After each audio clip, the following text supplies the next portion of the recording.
right. Good evening, everybody. Welcome to our council meeting. We'll ask ahead of the start of the meeting that you turn off your phones and not talk during the meeting so that we can talk. Councilors have yellow cards, so ask for the floor with the cards. So we'll now call the meeting to order. Mr. CAO, do we have a quorum? We have worship. Okay. Are there any council members who must declare a conflict of interest for any items on the agenda? I have declared interest for the to the hot break. 11D. Okay.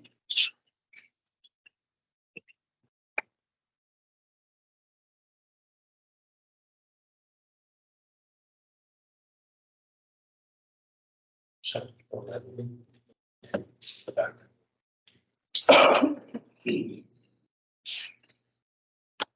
All right.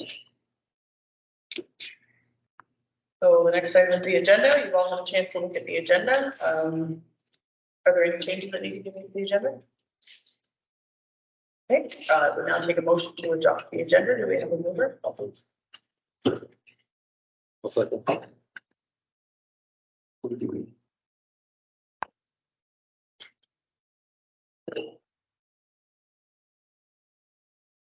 Okay, are we ready for the question? We'll now proceed with the votes. All those in favor of adopting this evening's agenda show their consent by saying yes. Yes, I. All those opposed, no. Motion carried. All right, so the next item up is adoption of minutes from, oh, sorry. So we do have two sets of minutes to adopt. The first set of minutes is actually re-adopting the last minutes with a slight modification. When we adopted the minutes last month, there was one of the sections that was in the same language. And I think it was the first part that was both in French and in English and Francophone side. So I have translated those. So normally when minutes are adopted, procedure bylaw says that we adopt the minutes, and then if there's any modifications, we can modify them. So you just need a motion to modify or accept the modified minutes that fixes the language. I apologize. Okay. Okay, so the first item would be the adoption of the September 18th modified minutes. I'll Are we ready for the question? We'll now proceed with vote. All those in favor of adopting the modified September 18th minutes, show your consent by saying yes. All those opposed, no.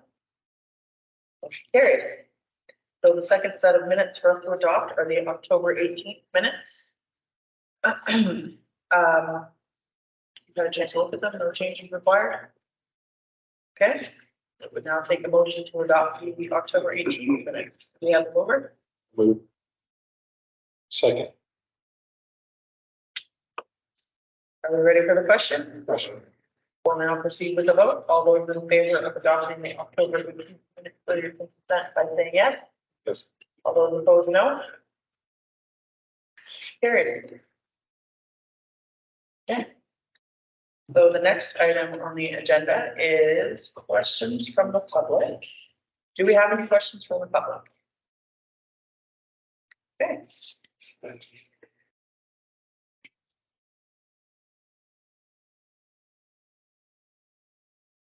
Right, so next on the agenda is petition request. Oh, sorry, did we have any questions? Email? Okay. The next item is petitions request or delegation, and we have a presentation from Brookridge Estate Playground Park. You guys want to take those seats?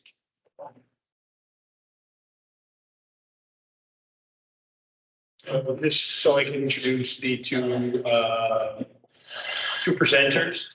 To your left, you have Mylène Brook. Yeah. Miriam Brook, I call it that. And to your left, it's Mark Gardner, which they're both with the Brookridge Estates.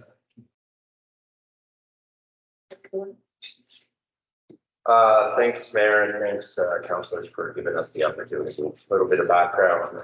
So 15 years ago, our community subdivision was targeted by a variety of thefts. So The community kind of banded together and got some community policing involved along with the RC. So we were one of the first ones to succeed on one of those community programs with the RCMP. Fast forward to about 4 years ago when I joined the group, the concept was always let's build a park for our community. We're very tight knit. We do parades, we do Halloween, break down at the street.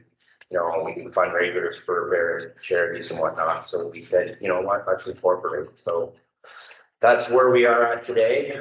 We did some fundraising with the community members all within our subdivision. We raised the funds to incorporate. We raised the funds for the legal fees. We raised the funds for the purchase of the property, which was gracefully donated for the large sum of $1 from the original builder in our community. I'll let Miriam speak a little bit to the project. So we wanted the park since I moved there 15 years ago, and like some of the members that were on the committee just went on with their lives, and like Mike said, he joined in 4 years ago. So we've been working on this project for 4 years now, but just the air corporation is really complicated, c'est compliqué. Je veux juste mettre sur la table que le projet n'existait pas si ça ne serait pas des gens de votre je veux juste les remercier parce que moi, j'aurais pas été prendre une. So I just want to acknowledge to the Brooklyn members, residents, like you really put up their money right up there, and this would have not happened without them because I would have paid like $7,000 from my pocket. So we met with MLA Daniel Alain. He was really the one that I've met with the previous MLA, that's why it took so long. We were just in a good place at the right time with Daniel Alain being a minister. I think that shuffled the money a little bit towards the way. So for us, we have the vision at Woodbridge that we build park. I mean, we see the park, this is the park. It's not finished right now. But the vision is to really be inclusive of everyone. You don't see really on the photo, but there's a wheelchair access for kids on the smaller playground. On the right side of the picture. Yeah, it's just the way that the drawing of the picture, and there'll be a fence later on. So we're here today because we want to present the vision that we want to be a tight-knit community, but I had people from Bootush email, Facebook and asking when is it open and we want to come. So we really have people from everywhere that's interested in the project. The court it's roller hockey, pickleball, and volleyball. The net will be installed pretty soon. There's an 8-foot fence. The ball's from one side. Hopefully with the well, we can also get a drink. So one half would be designated to hockey, the other half would be designated all kinds of skating. We're seeking a partnership with the community. Reason being is, you know, the recreation plan needs to be developed. We've had members of the community outside of Brookridge reach out. We're going to willing to lend them a hand, and where we're a nonprofit business now, we can continue to apply for these gas tax. So we know there's some folks out in Lakeville that are interested in a park, and then we have the Berry Mills area that has expressed interest in a dog park. So we'll be meeting with some of the identified leaders in that community as well, and we'll be seeking more gas tax funds to build a portfolio. And that's where we hope that we can partner with the community. Our ask is very kind of affordable. If we take 8,500 residents, it would be about $1.15 a year, or 10,000 operating costs. There would be 2 summer students that would just maintain the structures and the cleanliness of the park itself, and then we try to run some day camps. We thought about turning it into a business as well, so you know we could open our doors to anybody who wanted to rent it and whatnot. But we don't feel like we're done. I think we just started. We put about $500,000 to date, with a little more coming into that project, and so we feel that we can lend our hand to the greater community and get the recreation plan for you guys up and going as quick as next spring, as quick as the next budget. Is that it?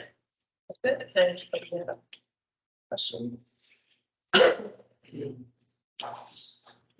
So when you incorporated, you have a board, who's on the board, and like how large is the board? I'm the vice president, she's the president, and we have our treasurer / secretary. There are 3 members that would be And they're all voting members? All okay. I just want to have, we could eventually like, right now, we just wanted to focus on the project, but we could have like resident member like here. You know, like you could pay like $5 and then you can vote on whatever we want to do, but for the time being, we were just asking the resident what they wanted and we just went with that because we were on a tight time frame because it was the last year, the CDBC fund that was under the thing. So we just got in, really at the end. So this park, we open to the general public, you mentioned a gate and so on.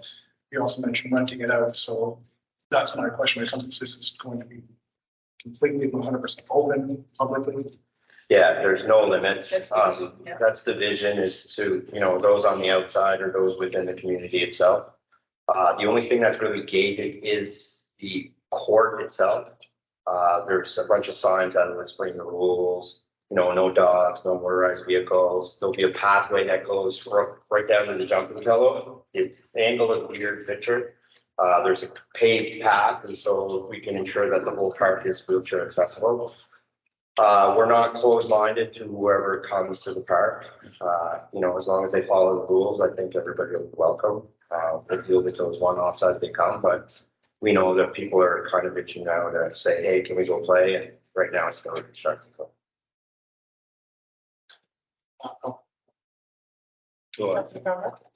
So, the yearly cost of 6,700, is that the cost that you expect Maple Hills to pay? That's what we'd like to partner with, yes. That's insurance and then electricity as well. The jumping pillow has a motorized motor for the pump. And so you want to expand this project, so those costs will also increase. Not for our project per se. We want to expand our portfolio to the rest of the community. And so each one of those communities would have their own entities under the incorporation that we have in order to secure gas tax funds.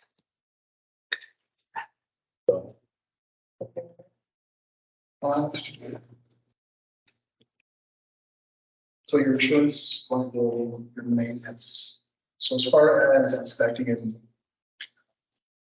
equipment, is that going to be done yearly? You have a company involved with that as far as. Except with what we do, and my husband works there, so that's all I know.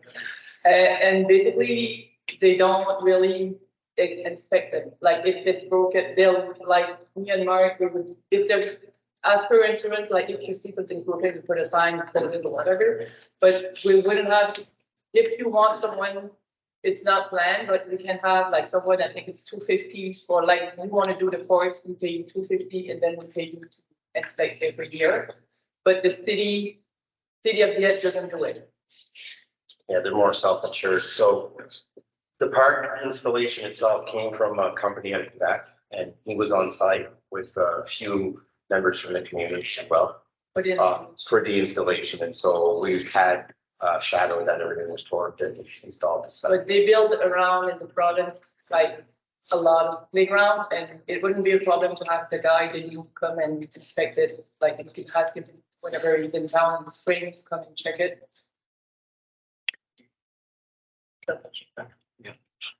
The municipality has a grant policy. Are you aware of the grant policy? The grant policy allows for a maximum of $500 for, it's per project. So I just wanted to make you aware of that. Just to add to that, we haven't adopted it yet. Okay, yeah, because I went online, I didn't see it. No, we're actually in the Okay, process. it's gonna of go. negotiating the, Okay. or deciding on the terms of it all, but yeah, it's in the works.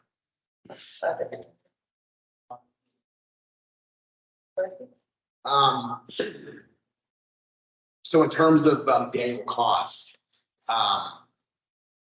could there be some maybe fundraising that could be performed? Because if like you think about kind of like from a cost accounting perspective, you could, or like fund accounting, I should say, if you were to fundraise a certain amount of money, that money could almost become a perpetuity where the interest from that fund could pay for, you know, the operating costs.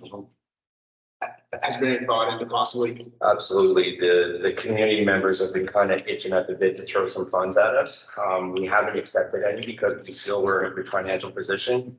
Even though, we're gonna spend $500,000, we were able to probably have about $20,000 that'll be left in our bank account. And so we could run the cost for at least 2-3 years, and that's what we're banking on. We're trying to let the community rest and get to enjoy it, but absolutely, everybody's gung ho to throw some money at us. And over 2 days, we came up with $3,000 from abroad with the 250 community members or so. because even at, because if the operating cost is roughly 6, if you could get 5% of your money, which GICs are paying now, that'd be 120,000. If you had $120,000 in a fund, the interest from that would pay for all the costs. And so you need, maybe there could be some work developed, kind of like a fundraising strategy where over the course of a number of years, there's like targets where you want to fundraise 20,000 a year into the fund, so that eventually it becomes a self-funding operation. Absolutely, yeah. So, yeah, we've talked about it, and, you know, it's pretty easy to turn it into somewhat of a business. And so, like, just rentals, you know, you have children, you have 50 children, you want to rent the park. We're trying not to turn it into a business. We're trying to give it access to the community and Maple Hills before we go down the business route. For the immediate community division would be like, it's a new trend with community, like you would have a city partner with a nonprofit. It works for the residents. It's a good way for the city to have a market for rec plan. It's a good way for the city to access funds that you could not access otherwise. For me, my vision, I would like to create a partnership, and I'm not so much of a business person and fundraising. I'd rather put my heart and my time in something that will have a much stronger impact on the community than raising money. For me, I'm not a business person at all. So for me, if we have to, we will do it. And as you said, we're in a good financial position that we're good for 2 years. But I would rather that we partner together with the city. Yeah, I guess I'll close with saying, you know, P3 has been a term that's been kicked around with municipalities, federal, provincial, and so we have the feds, we have the province. We need the third department. Okay, we'll go to Councilor Jennifer. I don't know. Eric. Eric, okay. Do you guys have like through your, I have 2 questions, back, but, do you guys currently like have a, yearly fee or anything for your guys' subdivision or anything like that? I was there, I know there's some like roads, I know they pay like 100. We've kicked that football back and forth Yeah, amongst ourselves. We just, like I said, we kind of want to give the community a little break here. yeah, no, I just, I know there's a couple other ones that do kind of close, Yeah. close areas, so I wasn't sure if that was something you guys already had, and you guys looking for, just on top of that. And then my other question is, like, I know, and this is just my thinking when I look at it, like I've lived in Maple Hills for 33 years now of my life. And so I know I've had that school there for 33 years, and I don't think I've ever seen anybody on that park ever, or that ball field, or the basketball court and stuff like that.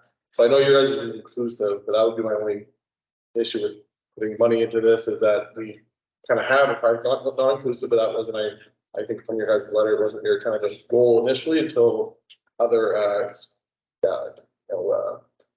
people in the community kind of got involved. They said they'd like to see it inclusive. We have a girl in the wheelchair. Yeah, no, but I know, but I'm just saying, like, the goal was a park anyways for you guys for the subdivision, but there was one 5 minutes down the road that, and I've driven by that for 33 years of my life, and I don't think I've ever seen anybody outside of school hours use it, so. It's I just, actually went with my kids. yeah, but, I wouldn't do. yeah, but I'm just saying, very few times you see somebody in there, very few. I said, I probably used to as I was a kid once in a while, but I'm just saying, it's not like you see 20 families out there every weekend or something like that. It's just, that's all my saying with that. But thanks. For instance, your comment, I understand what you're saying, and that's why we also included the multi-court. That's more for adults, like the little kids won't go there. They could go, there's a pickleball, pickleball mountain, we can organize tournament, we can have a follow up. Like, for me, it's really encourage it out. No, it's just, I just see the basketball court, which is, I know it's not the exact same, but it's pretty similar to right down there, that's good, that's a reasonable lot, so. Okay. I'm good. I just had a comment and. Okay. no, Yep. So you explained you want to add a couple of things. How much land do you actually have? What's the size of it? 1.10 or something, Just over. acre, just over an acre. Long term, you said you're willing to talk to different areas to help develop their own physical science parks, et cetera, dog parks and that. What do you see? Where do you see this long term? 20 years down the road, do you still plan on this being a I think it should be property of Maple Hills in a certain amount of time. Just as long as all the other parks get adopted all at the same time, I think it should be property we gracefully donate to. You know, we are kind of scared to see our tax bill, but at the same rate, that real estate portfolio that we're gonna hold, especially with the other communities, could have God's value to the Maple Hills infrastructure. You're under the same opinion? Yes, I do. Other comments, they're not. So I actually just had a couple of questions just from the letter that we got from you. So it says accommodate community activity, and you guys had mentioned about renting it out for birthday parties. So what, I guess, what are your thoughts, like how often? I mean, it's public or it's not, obviously, if it's a birthday party, it can't be open to the public. I'm just trying to understand what your, what your vision is of how that would work, that, If we have to run it like a business to self-sustain and fund ourselves, then we'll make that choice at that time. It's not the first goal, but know that we can sustain ourselves. That's not the objective and the vision that we had. We'll cross that bridge at that time when we have to do it that way. So it also said, encourage art, cultural, and creative expression, and then another spot it said serves as a cultural and art center. Can you explain that a little more? Yeah, we were supposed to have a gazebo, and there would have been I personally, some parties that could have come to art class or something, even yoga class. But the gazebo now, we had Unplanned unplanned spending with the lot. We were not supposed to get that lot. It was supposed to be a different lot, which really even, but the lot we got was like really way, I There's think. 4 feet difference from the end of the basketball court, which is by the pillow, to the road. But when we So were that there, it was kind like of- 8 feet, like I was at the end of the driveway, the street, and I didn't see Mark. It was like, so we lost about $50,000 for sure just there, so we had to let the gazebo go for now. Okay. But So those are things we have, the space is there for about a 2020 gazebo with a little small stage. So we do deck parties in our neighborhood once a summer and we just crawl from house to house. And so we thought, this would be a great gathering point. We're away from a lot of the households. okay, So the vision's not done.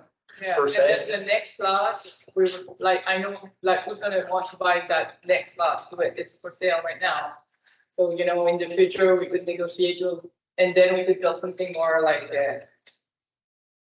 So the comments about the art and culture, that had to do with the gazebo. So I was looking Yes. and trying to understand like where that fit in. Okay, no, that's. Okay, and the other one, I think you answered it. So encourage establishment of community service and volunteer groups. That was your interest in helping other community groups. Yeah, so when, I'm sure Facebook posts that we shared amongst ourselves got spread quite wide around New Brunswick. And so we had community members kind of reached out and said, look, how the heck did you do that? And said, look, we'll lend you our services for free. I'll donate my time. We have an incorporation. If we want to seek something that's feasible and you guys are willing to put the time in, then we'll help and we'll guide you. And so that's what we're waiting for, is to have a couple of those meetings. And, the dog park, Berry Mills, Lakeville, someone has expressed a small infrastructure. We're just open to kind of lending a hand And because we're incorporated, we can chase some of these Process gas tax. much faster than. Yeah, and we know that the gas tax fund will be renewed on April 1st of next year. We don't know these numbers, but we know there's plenty of money available to continue development of projects.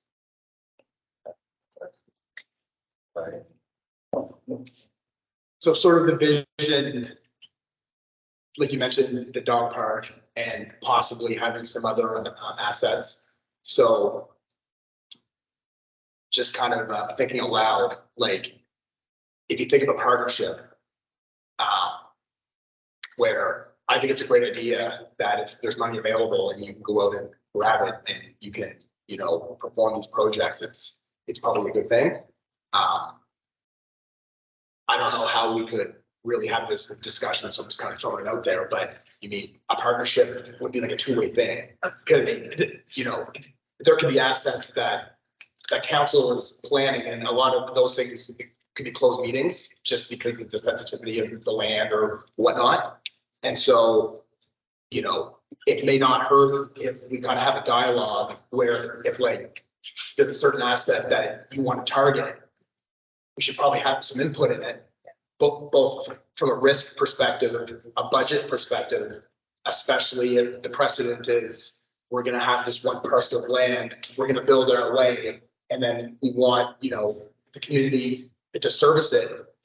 The partnership would probably have to be a little more expansive than just here's a bill, pay it. Like I don't mean that disrespectfully, but you mean like a partnership would be like, you know, consulting the residents en masse, you know, working on a budget as a team, kind of some benchmarks and goalposts and team.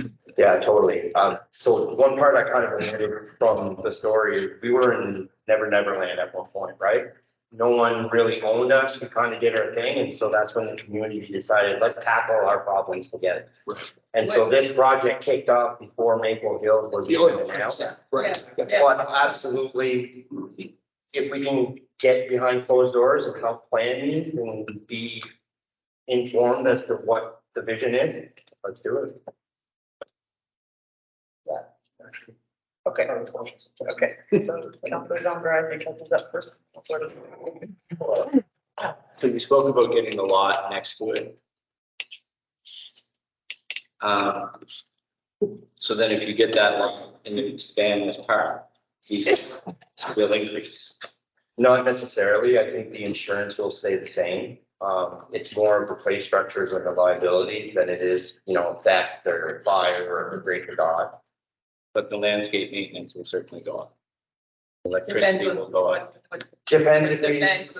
yeah, it depends what we do with the lot. It depends how heavy grass we do. It depends, you know, how many summer students we get. We've already been kind of hinted that we could get some summer seed students next year. And your long-term vision is to build all this and then give it to us. That would be the goal. Hand over the real estate. So then these yearly costs don't really matter anymore. Exactly. We just accept Accept all those costs. Except, yeah, if you accept, if the municipality accepts to take the full real estate, then we do the real estate deal. We just went through a budget exercise where we managed to cut $40,000, and it was tough.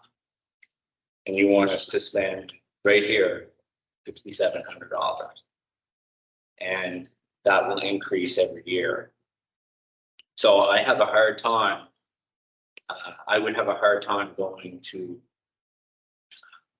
people in, you know, and I don't want to play the counselor who's from Ward 1, but I would have a hard time going to the people on Briggs Cross Road and saying their tax rate has to go up, pay for a park in Irishtown, when they all go to the Y Moncton. They don't go. It's a service agreement that you have with the city of Moncton in some areas too, right? I'm just saying. Hockey fees, spring fees. Totally get it. It's fair. And that's why we're spreading from one section of the community to the other. Someone's expressed interest in North or Down as well. So let's see what happens and transpires. I mean, you have to have a rec plan. You have to have some infrastructure within the community if we want to remain We viable. don't have to have infrastructure in the community. Agreed. We don't have to own any. Agreed. But residents will probably disagree with your statement. No residents will disagree with their tax bill. Sounds good. Thank you. Please, yeah, just want to do a comment. Just on your, there's other ways to. Currently, we still have 5 taxing authorities. Yeah. Council could determine that a specific taxing authority pays because it's in that region. So there are ways to not tax the whole municipality as a whole, it could be a taxing authority. So I just wanted to add that discussion. So, question and comment. We do have a piece of land in Lakeville. That was donated to the municipality before we even That's started. the biggest part to get. It's, so there may be, something that can be worked in the future. The other part is more of a comment. And what will be the outcome of the answer you get tonight? I hope that our relationship doesn't end there, because like Councillor Sandra said, we have just been through a whole month of back and forth on budget deliberation. And we're past adopting extras for next year's budget. If you do have vision for long term, yeah, whatever the outcome is tonight, don't take that as a final answer, a long-term plan. No problem. Just want to make sure that. So I'm not familiar with this program. Is that just Summer employment for students, some grants, some are 8, 12 and 16-week grants that you get for summer. okay? Like the 2 students that works at the standard, that's what it is. So they would be essentially hired through those things. Correct.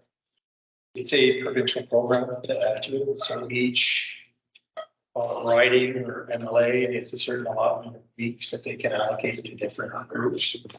And any non-for-profit as a municipality would also apply for a seat. And normally, typically the MLA grants a certain number of seat programs. Every provincial library automatically gets a seat program. I believe there's another component that also gets an automatic seat program, but traditionally there's. I don't want to say that it is declining year over year as the budget seems to stay the same, but as minimum wage goes up, it means that there's less weeks that are normally allocated or less projects, but each MLA gets a certain amount of weeks that they can disperse throughout the community to move to something. To add to what we do with the seed students, our ditches are atrocious. The trees are quite big, and so we would have them students clear the ditch, which would be a benefit to the overall budget of the municipality. So we put them to use outside of the park within our subdivision. Just a little bit of dialogue on that one. Not sure if you're aware of that's in the past. That's one thing we're actually going after is that. And we have folks from your guys' neighborhood as well through ditches, so I can understand that. And appreciate your thought of going your own road to do it as well. So, Yeah, it's becoming a safety issue. and I got one last question for you on this one here. What was the jump from cost wise when you want to introduce the all sort of inclusive structures? Because in the letter that we received, it goes once your data is a substantial amount. Yeah, we pulled the trigger on that amount. We bought the structure. It was available and we decided to make the better decision of using that money for that structure. A, because we have a little girl that's in a wheelchair, but also for the bigger community. Now that members of Maple Hills have seen it, people are expressing interest. And so we said, Yeah, I gonna be worse. have a professional therapist reach out to me and said, are you gonna have something included? I see a lot of friends that are not. So I sure that it was. it was a smart decision to make. There's no regret. We'll make do without a well right now, but have access to. Any person wants to use it. Curious because in the letter, that's That was an ask. Yeah. We actually found some fund for that, so Okay. we're covered. Yeah, that's why we did it. what if, and don't mind me, what was the cost difference between the standard playground and the Well, if we wanted to cover like the large one, it would have been like probably 100,000 more. All of the structures, Sort of the rents are, all of the structures you see, minus 2 tables, minus a bike rack, minus a seesaw, minus a baby swing, was around $205,000. It was about 100,000 for installation, which was actually pretty decent. Or sorry, it was 7,000. Yeah, it was 100,000 for the cement, the P, all that stone. And then it was 7,000 to actually erect and have it installed. And there's, It's pretty good. yeah, we were surprised. The original company we had spoke to was half of that and it was 400,000. yeah, we're tiny. They wanted 200,000 and stuff like that. Couldn't justify it.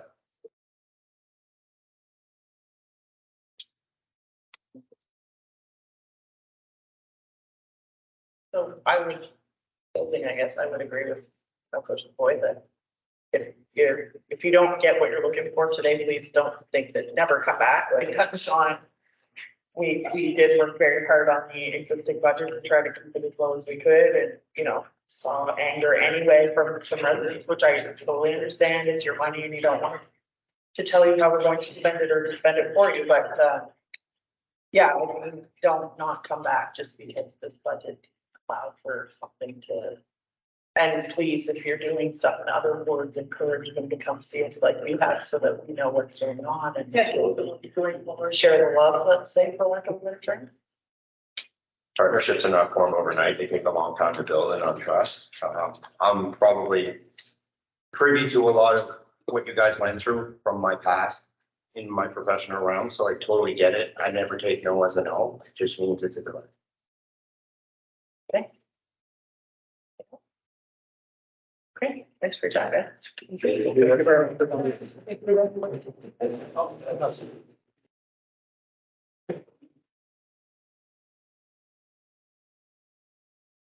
Okay, so next item on the agenda is councilmember reports, and first up is Deputy Mayor. Okay, first off, I'll just say passing Veterans Day. Serve, is currently serving those family members, the sacrifices that they made. Also, thank Mayor Wolf for representing Maple Hills, for the Veterans Day event. Second, for those of you who know, I love the hockey rink that goes up. I'm really hoping to have another one this year, so we're going to be looking for volunteers. It's going to be the number one hardest thing to get right there, as well as any kind of sponsorships, any helping hand really that. There's going to be some those coming out. Last year, this was solely community based. Everything was donated by the community, and all the work stuff by the community as well. And lastly, received some continued road complaints. I know we've been going through this quite often, specifically the rush and so on, the lack of service. But what's happening specifically on Cape Breton Road, it's actually we just passed. There's a section of road that was damaged heavily by the plow. The guy has fixed sections of it, but not the worst parts of it. And it's actually created issue that has to go line in some places just to stay on the road. And slightly further down the road, 2 feet off the pavement, the bank is actually washing in the river. Residents have reached out to PTI.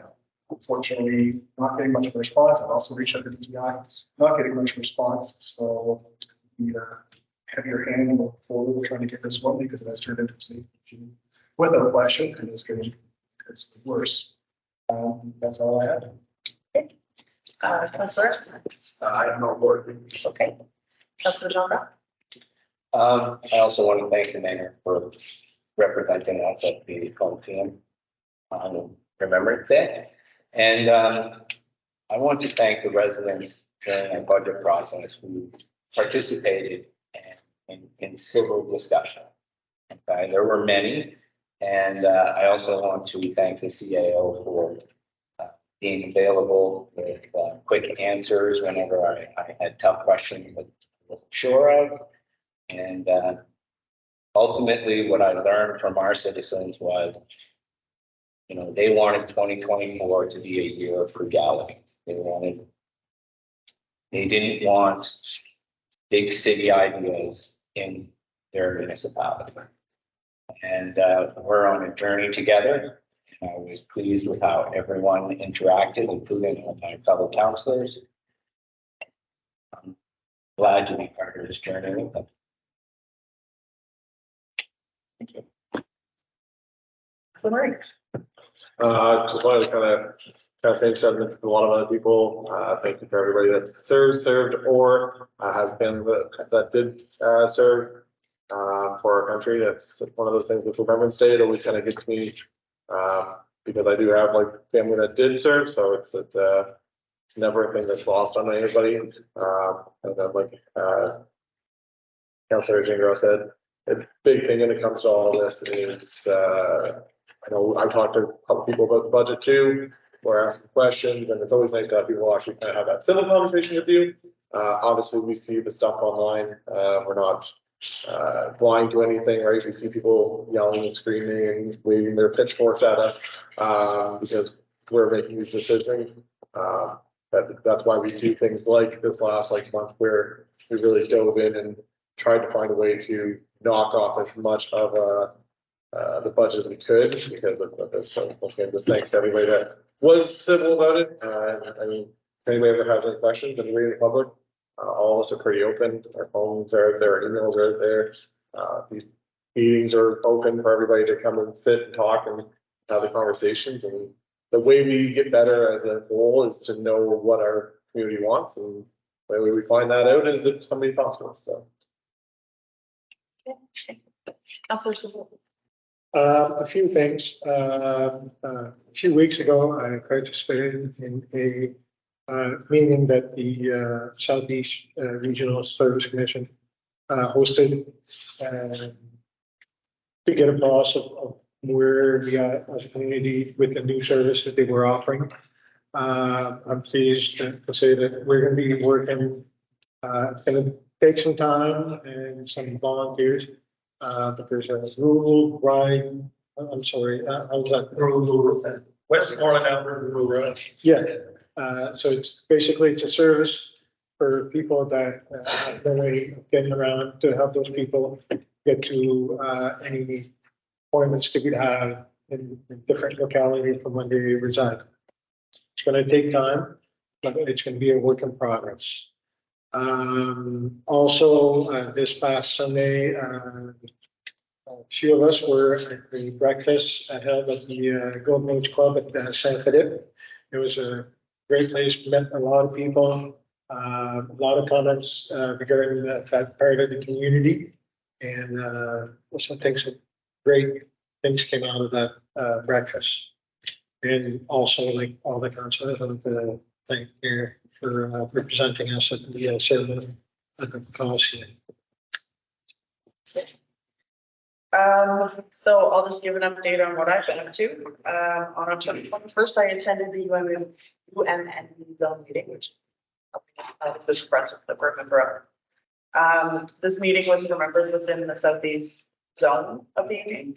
It was well attended, and I just made a note of a few of the highlights from the meeting. The UMNB board is discussing the possibility of starting a municipal insurance program. So as our CAO noted in the budget deliberation conversation, there's not a lot of insurance providers that carry municipal insurance. So we look forward to hearing more about that because it's an opportunity for us to have another option.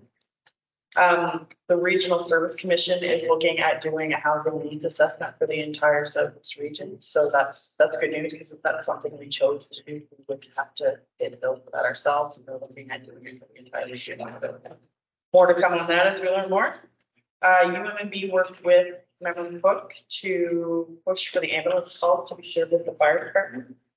This practice stopped happening in early 2023. And concerns were raised because rural areas in particular experience delays in response times. So having a member of the fire department respond who is a trained first responder to help until the ambulance arrives has actually saved lives. So this issue has been addressed, and at that meeting they told us the firehouse should be getting the calls again to respond in the event that there's a delay with the ambulance. Some of the members pushed for UMNB to look for ways to push the province for better cell phone coverage. They actually used the example of ambulances relying on the cell phones to get their calls and use GPS to find the people. So I'm sure that they'll look into it. I don't know, just, I thought I'd mention that they did bring it up because I know there's been people in Maple Hill say that improved cell phone service would be nice. So just to expand on what Mark said about the meeting that we attended on October the 28th, it was called the Municipal Partners Update and Workshop. So the update kind of gave a brief explanation of the new services, and then they had roundtable discussions so that council could offer feedback. So all councils were invited to attend in the Southeast region. A few points that they mentioned at the start of the meeting that I thought people might find of interest is that in 2022, so it's not current data, the population in Southeast New Brunswick was 192,605 people, which is 25.12% of New Brunswick's population. So our region is actually over 25% of New Brunswick's population. The session discussed the following services that the Southeast municipalities receive from the Service Commission: economic development, community development, tourism, transportation, recreational infrastructure, cost sharing, solid waste management, and land planning. So from a Maple Hills viewpoint, we haven't really endeavored much with the economic development team yet. The community planning, though, we did get an update, and they are actually working on a pilot project for food security in all the schools in the Southeast region. So we'll share more information on this as we get updates, but right now what we're doing is having stakeholder meetings with the schools to find out which schools in the Southeast region have which programs and try to come up with an all-encompassing program for all the schools so that this school offers the same as this one and this one, and then get the I guess you can call it the suppliers and the programs involved. So on the tourism committee, I sit on that committee, so I've been providing updates as we go, so you'll hear more about that. And there'll be more at the next council meeting. We haven't had a whole lot of engagement with transportation yet. We did do a survey, but again, we're all just getting these committees started. The recreational infrastructure cost sharing, I just want to point out that it's a go forward program. So it's any new development will be cost shared. We're not going to be billed for stuff that already exists. So I know that was a concern for some people.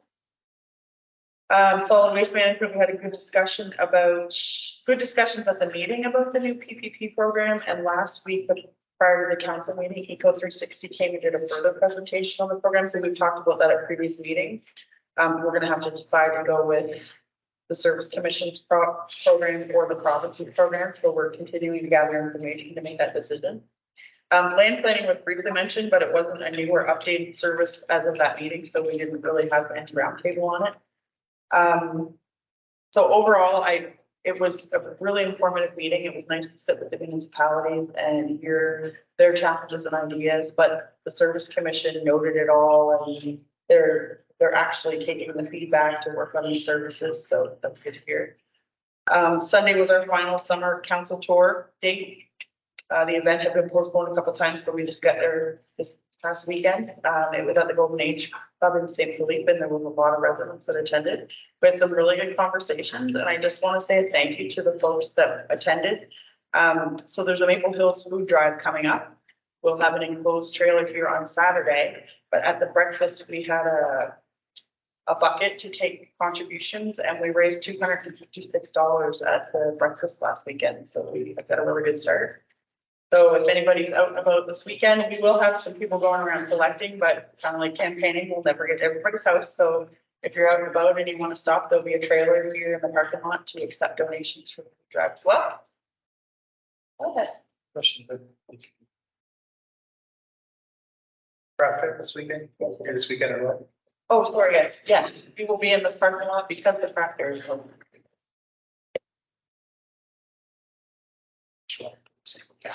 I think I had thrown down long enough and I just thought I should have. Okay, so on to bylaws, motions, resolutions, and administrative tools. First item is the budget. Thank you very much, Your Worship. I obviously have some opening comments on the budget, and first I I'd like to congratulate council on going through their first budget process. You know, last year, municipality was created and it was budget adopted by the minister. And I think we took the seriousness of the exercise, you know, we properly debated, deliberated, you know, turned over every stone to look at, you know, where potential savings, what strategic investments you could make moving forward.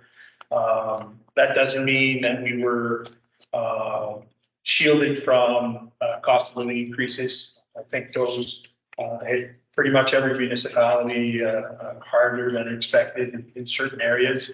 But I think when you look at where the overall budget and the recommendation that's going to come out with the committee to whole last budget that was revised, is there an increase? Yes.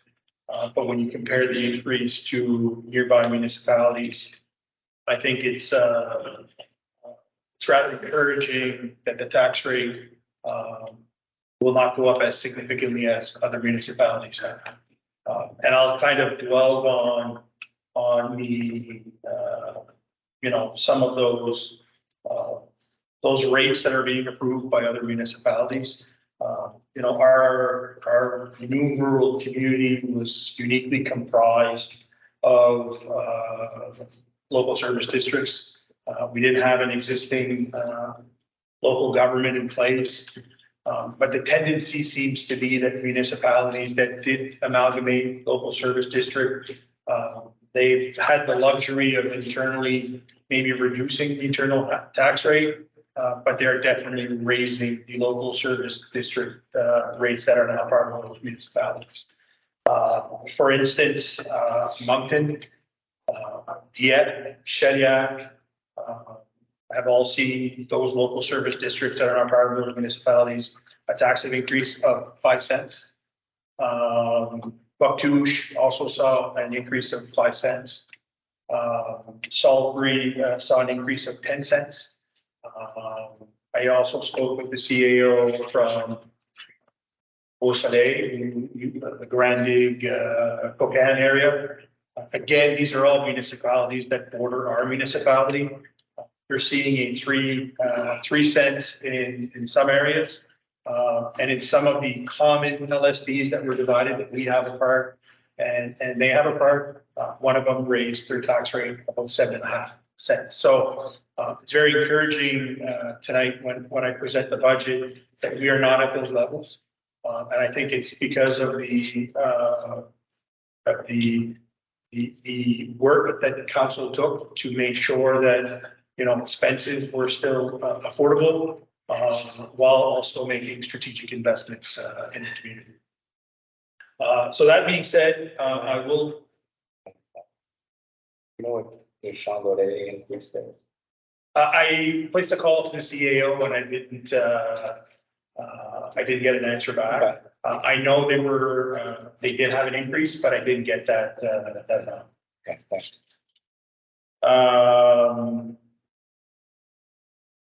Sorry, I lost my train of thought. Yes, so on the budget, I apologize.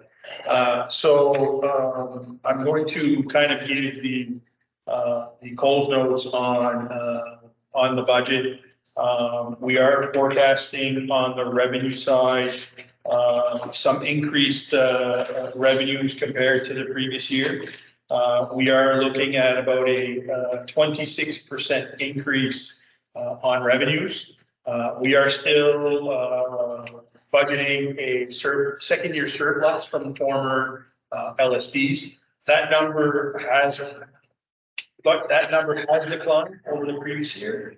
Last year was about 120,000 that were received from the 5 taxing authorities. This year it's closer to 90, meaning that there's about a 30% decrease in terms of surpluses from second year previous. But even then, we're still forecasting an increase of 26,000 of supplemental revenues for the residents in the hall. Supplemental revenues mean lower taxes or lowers the expense or the warrant that needs to be collected. thus entail reducing the tax rate or the impact on the tax rate. On the expenditure side, there are 7 major categories that provincially that we have to declare our expenditures on. The first one being total general government services.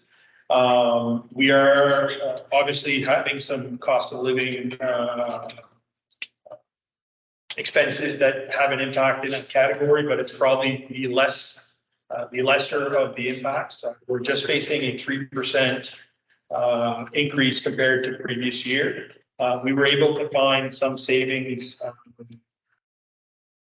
in certain areas while also investing in strategic initiatives, notably and that'll be the next point on the agenda. But we will be going through an extensive strategic planning exercise, so that'll be funded through that section. We're also talked about a grant policy funds would come out of that area as well as redesigning our website. When the municipality was created, the website was sort of created as a necessity to try to, better communication, but it's not a very flexible tool. We're very restricted in what we can do in terms of what we'd like to do, a better tool to be able to communicate. So those investments will be made out of that cost center. On the protective services side, the major expense from that category is fire protection. Fire protection did see a 12% increase in that expense. A 12% increase on, I apologize, 11% increase on fire protection is about $107,000 supplemental expense compared to previous year. The other expenses are pretty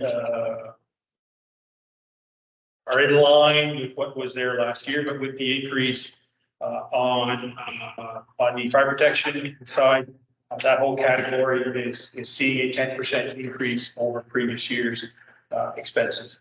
I will talk about the RCMP in this section. Although residents pay for RCMP protection in our territory, that bill is not given to us. It is a service provided by the minister. So ultimately, our tax rate includes our local services or our local tax rate, but the RCMP component is an added to the provincial rate on the taxing bill. We did see an increase compared to the previous year.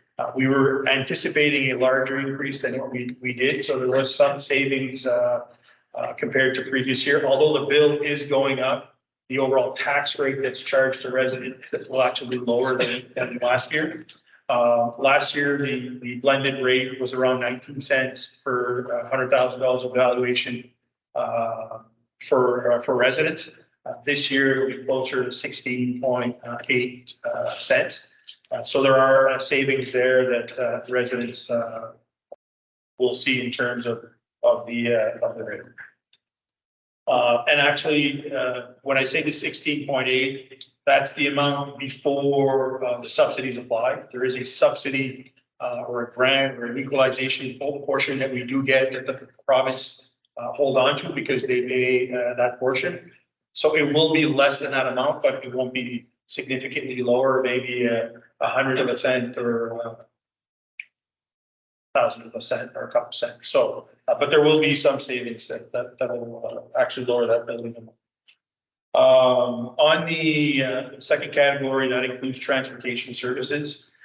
Transportation services, the amount that we budget for primarily are streetlights. Streetlights are paid by taxing authority. We currently have 3 taxing authorities that get the service of streetlights. One taxing authority has 1 streetlight, so the bill is rather small. There's another portion in the Passac Junction region that get some lights in that area as well, but the bulk of that expense is paid by the ratepayers of the Irishtown taxing authority.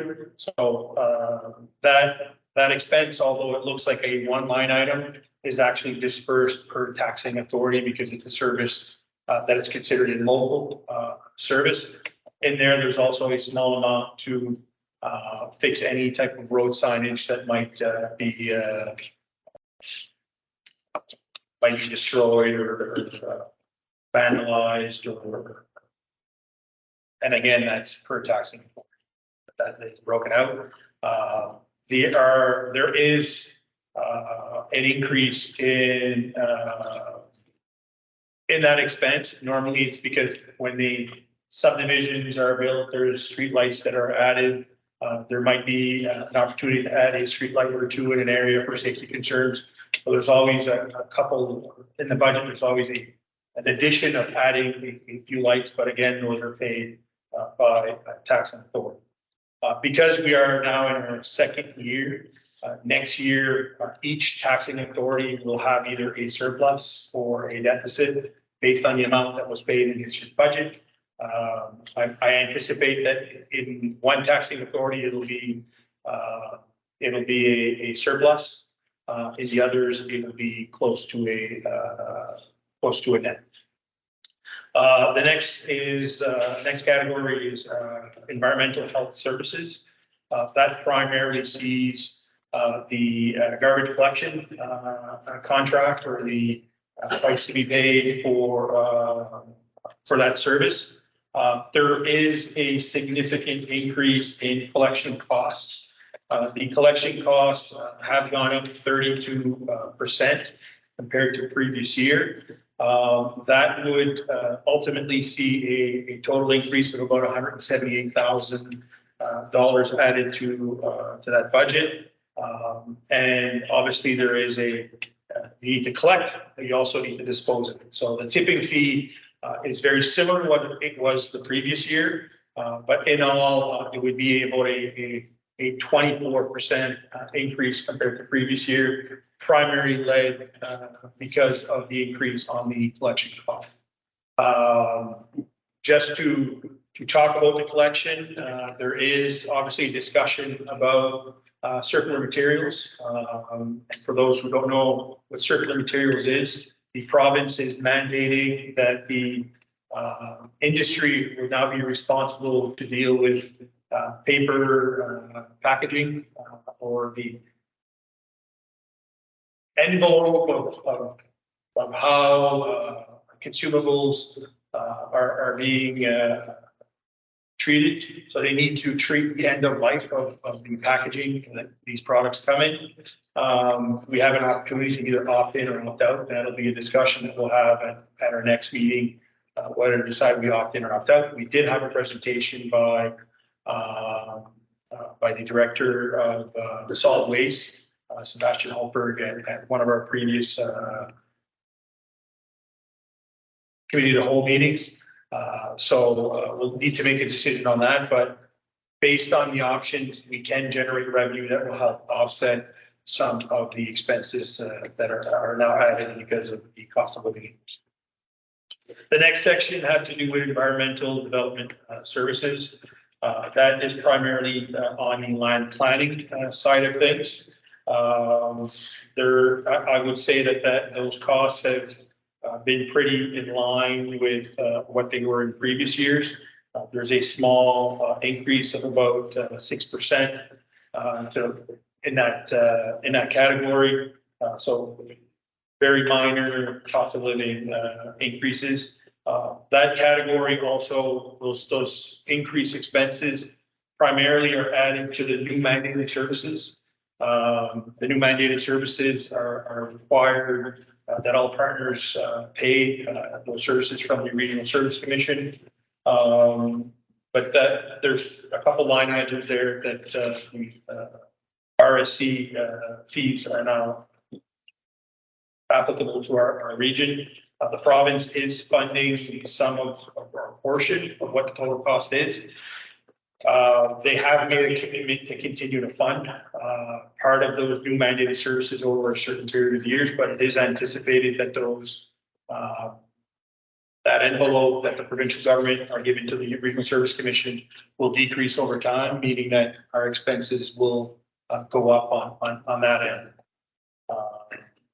The last two components, or the last two budgets, are the ones that saw the majority of the increase inside the budget, which are the recreational and cultural services and the fiscal services sections.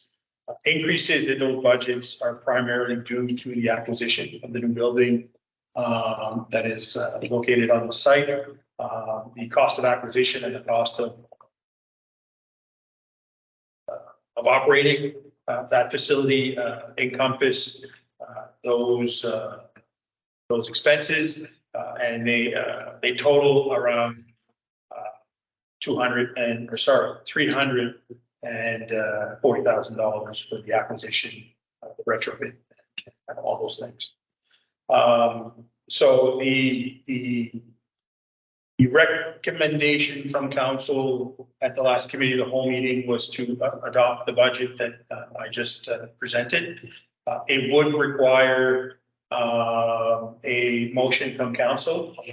The regulation to the Local Governance Act states that the budget must be adopted at the latest 30 days after the tax assessments have been received, or the 15th of November at its latest. So tonight we are the November 15th, and it is actually the latest date that we can adopt the budget. Once we adopt the budget, there's a new formula to kind of submit the budget to the province. Before, it was a sheet, you fill it, you send it.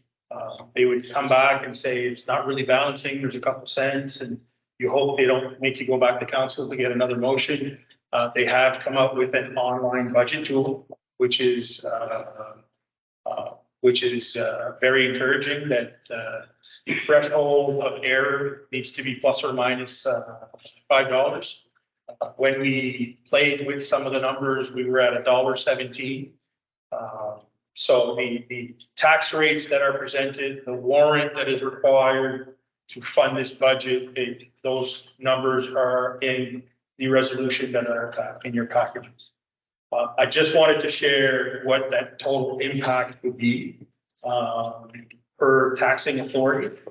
You have in your packages a comparable to 2023 to 2024. Those would include a rate that those aren't the rates we're adopting. We're adopting the rate of service, or sorry, the residential rate only. The other rates are set by the province, but to compare apples to apples, when you're considering with another municipality, you need to add the special levy, which is for road maintenance by the Department of Transportation and Infrastructure. That rate is set at 41 cents and 41.15 cents per $100 of valuation.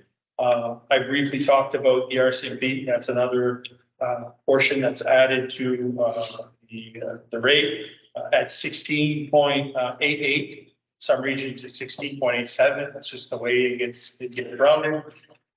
So, and then you would get the local rate. Inside those local rates, there was one taxing authority that the decision was made with the transition committee because we wanted everybody to have a base rate or a similar rate for shared services. But there was one taxing authority that was lower than others. So instead of having a 1 year impact in last year's budget, it was said that it would be scaled over a 2 year period. So one taxing authority does have a more significant increase, but that will bring them to the same level as everyone else over that period of time of the last 2 years. We do have one taxing authority that will actually see a significant decrease, primarily because of the way that the RCMP component was calculated last year, and that is the Dundas region. We receive the rates from the provincial government, and they're normally divided between regional service commissions. The Dundas region used to be serviced by the Kent Regional Service Commission. We had asked the provincial government to kind of equalize that rate, so everybody would have that same rate, whether you live in Dundas. Unfortunately, that did not happen last year, but this year it will be done at the rate that I just discussed of around 16.88. But because of that, the Dundas region will see a decrease. And the other taxing authorities will also see an increase, but again, smaller in comparison to other taxing authorities. So the taxing of the local rates that are being proposed for Shediac would be 33 cents. For Dundas, it would be 34.43. For Moncton, it would be 32.93. Massac Junction would be 37.08. Irishtown would be 35.95. Compared to previous years with adding the provincial levy, special provincial levy for roads and the RCMP, the Shediac Rural District would actually see an increase of 5.64 cents. The Dundas local district would have a decrease of 10.51 cents. The Moncton taxing authority would have an increase of 1.01 cent. The Passac Junction would have an increase of 1.53 cents. And the Irishtown local district would have an increase of 0.73 cents. So again, I congratulate council on preparing their first operating budget for making these recommendations, while also making strategic investments in areas to continue and educate and gather information to determine priorities in next fiscal. It would just simply now require an adoption of the resolution that's in your package, so we can submit the budget to the balance. I apologize for the lengthiness, but I think it's informative for. Get drink water. For the citizens. You better hurry up. Yeah. Can we get that in French now? Yeah. Est-ce que tu as donné un peu la réunion? Ok. Après, Absolutely, John, would you read the motion? Be it resolved that the council of the local government of Maple Hills has adopted the sum of $3,895,687 be the total operating budget of the local government, and that the sum of $3,627,320 be the warrant of the local government for the ensuing year, and that the tax rates are as follows. Could you notice? Shediac, 0.3300. Dundas, 0.3443. Moncton, 0.3293. Passac Junction, 0.3708. Irishtown, 0.3595. The council orders and directs that the levying by the Minister of Local Government of said amount on real properties liable to taxation under the Assessment Act within the local government of Maple Hills. A second. Question. Proceed with the vote. All those in favor of adopting the 2023 budget as presented, excuse me, 2024 budget as presented, show their consent by saying yes. Aye. All those opposed, no. Motion carried. yeah, so now we physically have to do the signing of the budget that we have to commit. So ask everyone to sign and seal.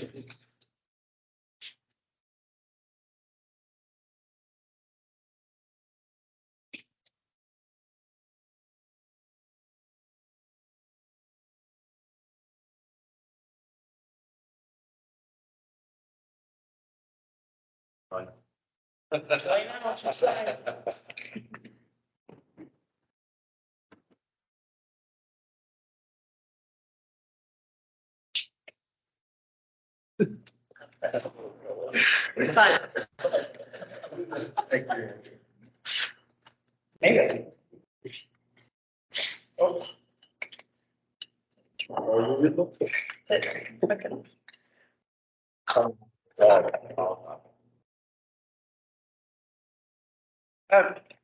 So thank you, Council.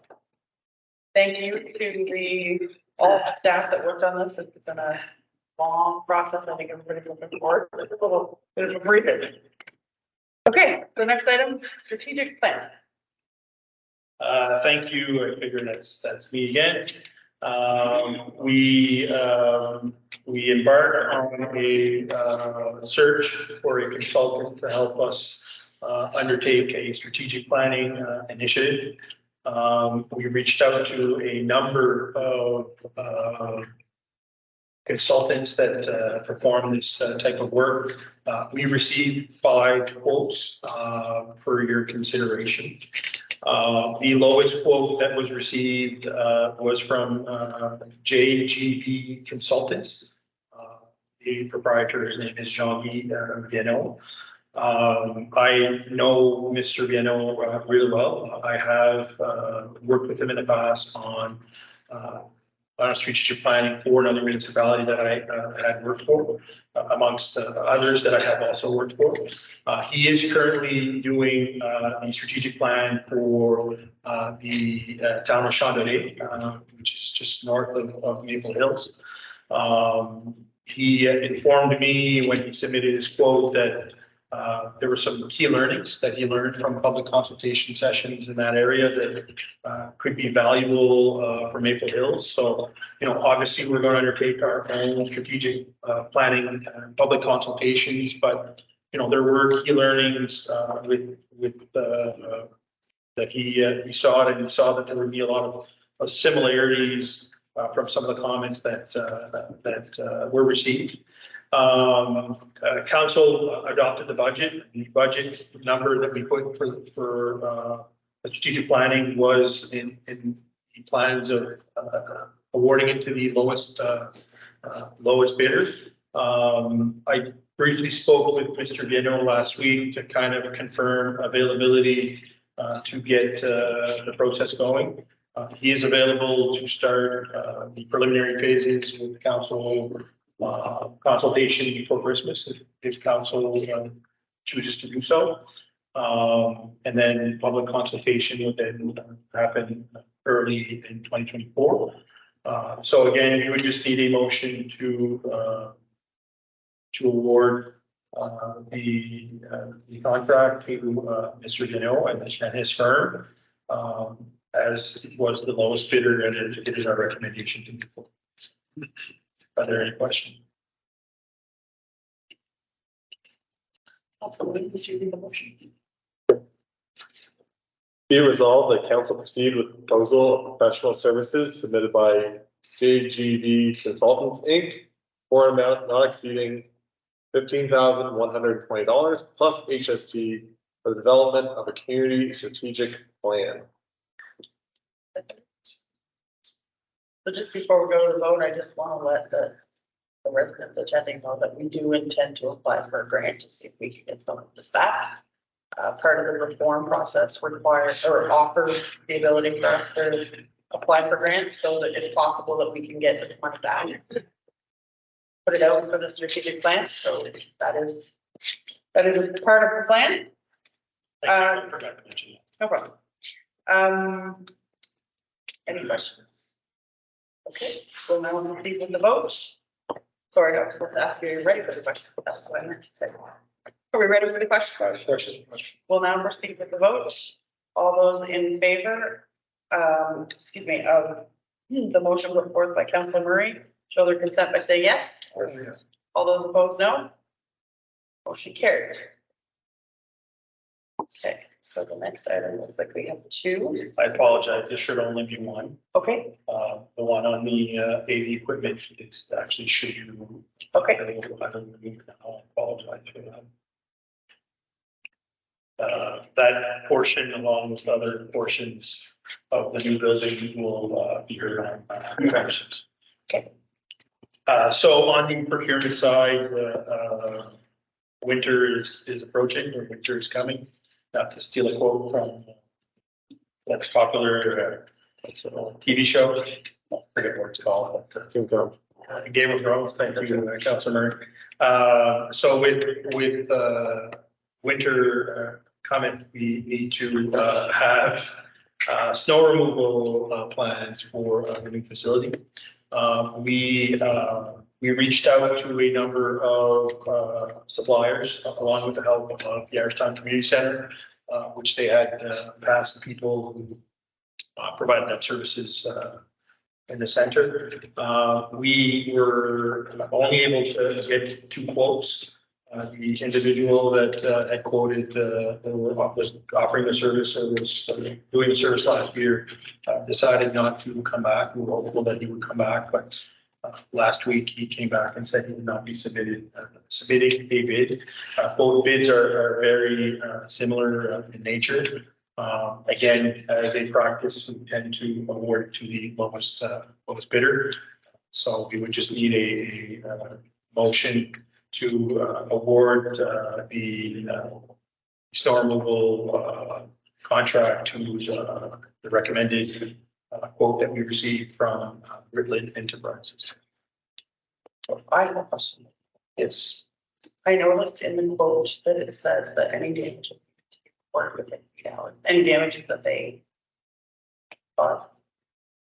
But my concern is what happened if they brought the driveway up on Saturday night. There's no, like, is there any flexibility in that? I think it was primarily if there's any damages to vehicles. I know that if there are damages to the parking lot, it would not be very visible at this point. I think. I was more thinking of walkway or, running to a building. Yeah, I think the intent is not to go very close to the building. You will hand shovel next to the door, so I think that's less a concern. Yes, it does happen that it might be over the weekend. We can have that discussion on weekends that it'll be working on Mondays or something of that nature. Okay. But we spoke with both businesses that have quoted, and we feel comfortable with the quote that was received and the services. And he seemed very open to making sure he provides a great service. So we feel comfortable, but it's definitely a conversation we can have. If there's any damages, or we can report them on the weekend, if we report on them, I think we can have that discussion. That's very good. In reading that, part of it is talking about the sanding is open. Were both companies on the same page as far as tax for showing the $300 per trip and we had it requested? Yeah, the other was and correct me if I'm wrong, I made those calls, but the other, it would have been a supplement as well. But I believe it would have been a blanket amount that we would have to pay for us, right? But it was just sand. It was checked off that it was salt and sand, it was just sand.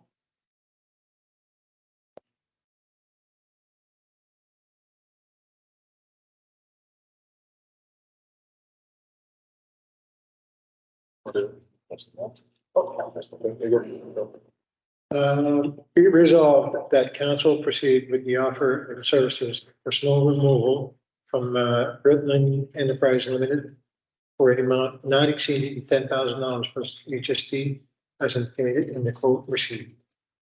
Second.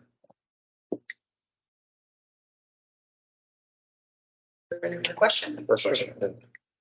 Proceed with the vote. All those in favor of awarding the Portland Enterprise the snow removal contract show their consent by showing yes.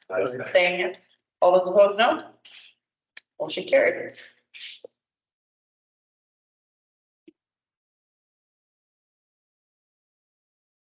Any last topic on the agenda applications? Councilor.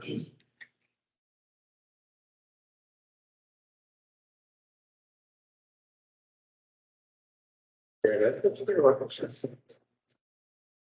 Have they said anything?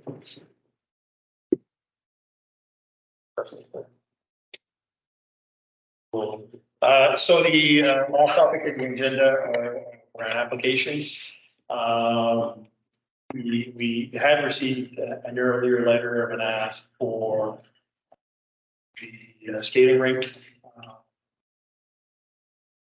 The skating rink, as it was done last year. The letter that was sent was supplemented with a proposed budget. Obviously, when you have an ask and there's no specific ask, it's difficult for council to consider, what would be, what could be a fair amount. So that being said, you have received the ask or the letter asking for some funds.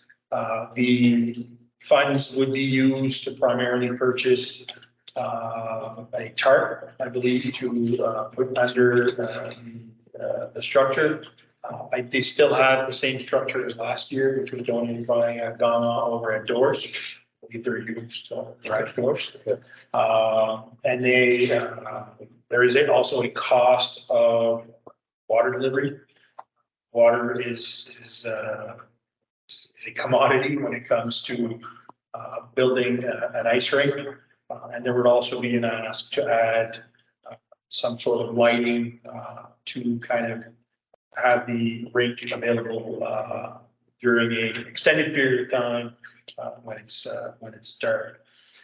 So again, the total ask or the total budget for the proposed project is around $1,200 total for the project. Obviously, we'd be looking for the whole amount, but we do have a policy in place, or we will soon have a policy in place that's looking at an amount of around $500. Again, the council can decide what amount is appropriate or if the project fits in the vision. Last year, they did not make an ask. I think they received some grants and some donations to kind of kick it off its first year. I believe the ICC also helped fund part of the project as it was on this parcel of land. They are hopeful. One of the concerns in the location where it was last year, the grade isn't flat, so it requires more water than anticipated to kind of level it off with the addition of the boards or next to it to an acceptable level with the boards that are in play. So again, this would need to be debated by council as to how they would like to proceed with this request.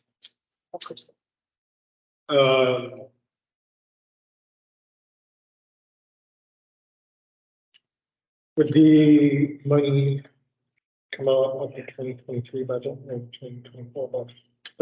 We could actually pay for it in 2023, or we could wait to pay it in 2020. That brings me to my second question. How much money do we have left in that budget of money? There is an amount to fund the totality of the council, whatever to decide. But again, our recommendation would be to stay in line with where the policy is going, which is $500. But we can cover that. Yes. We can cover the 500 or the full amount should count.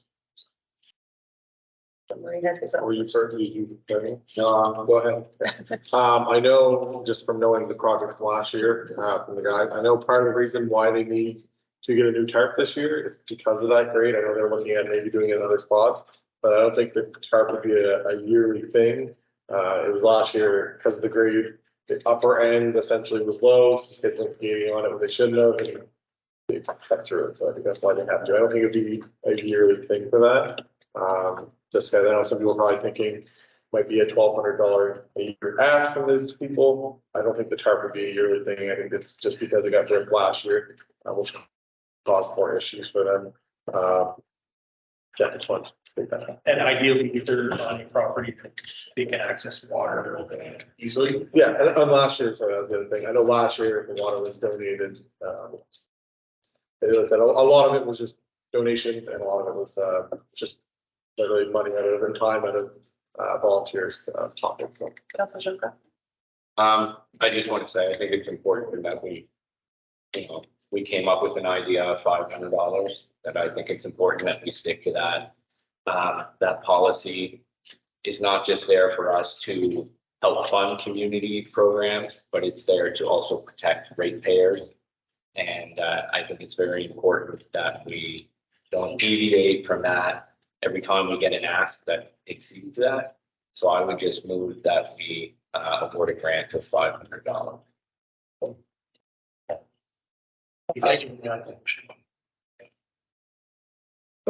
Councilor, did you have a comment? My comment was, I was gonna say the same thing. I know that, the rink got a lot of use last year. My sons play hockey. They both skate. So I'd be personally willing to donate $250. But I do recommend that, that council respect the $500 grant policy that we will soon be voting on. Is your card on? No. Okay.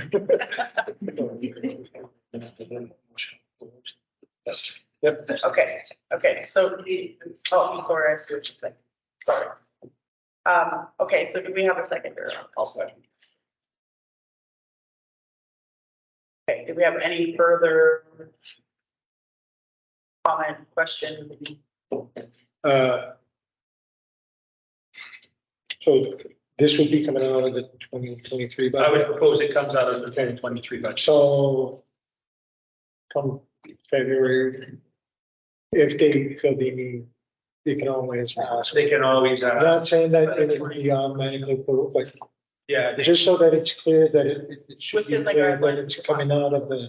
they can ask, just they would also risk their grant for the 2024, Yeah, I 2025. understand. But yeah, I just wanted to make sure that it comes out with like. 2023. We propose that it comes out of 2023. I think, I've shared with you that, you'll see surplus similar to what former trustees were seeing. So I think it would be best to come out with them.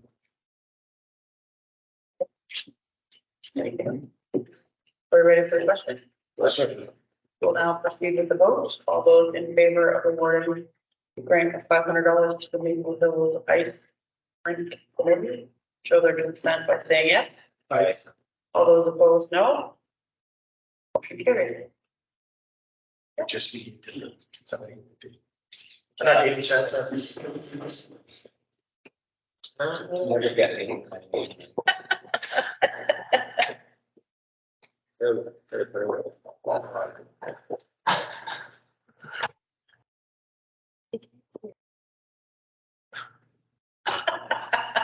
Should get that. Yes. Or get the one that she got. Good. These for the fireman. So, just so we know, we received a presentation tonight from the brokerage estates. Traditionally, this is an area we treated, but our recommendation would be for council to kind of sleep on it, to kind of deliberate at a further meeting to see what type of partnership they would like to have. So that would be my recommendation. Okay. So do we have any unfinished business? Yeah. We do not. I'm very thankful. Me too. All right, we now take a motion to adjourn the meeting. Meeting is adjourned.